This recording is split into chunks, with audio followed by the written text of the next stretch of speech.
Yesterday marked 3 years since tornadoes struck central and western Kentucky, killing 81 people, causing damage throughout communities. One University of Kentucky oral historian is reminding us about the importance of listening to survivors. WKYT First Alert meteorologist Alexa Minton reports.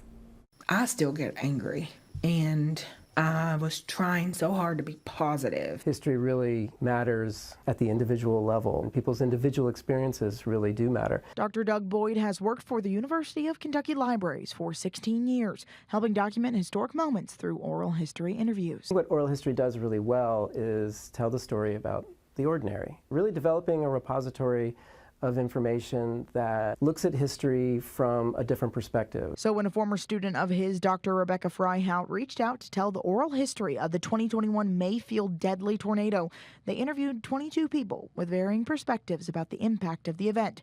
Once immediately in the 6 months after, another interview a year later. People forget. These are voices that normally don't make it to the historical record.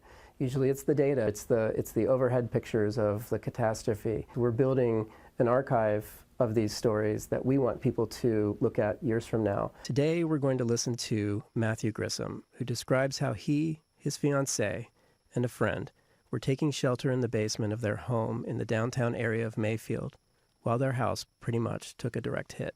The interviews are publicly available online, and Dr. Boyd hopes the community can do more than just reflect, but they can also listen. I forgot it was okay to be sad, and because I was so thankful we were alive. Hearing those individual stories, I think, is really transforming. And what oral history does is put that experience on the historical record, because unless it's recorded, it just becomes part of memory. And for WKYT, I'm First Alert meteorologist Alexa Minton.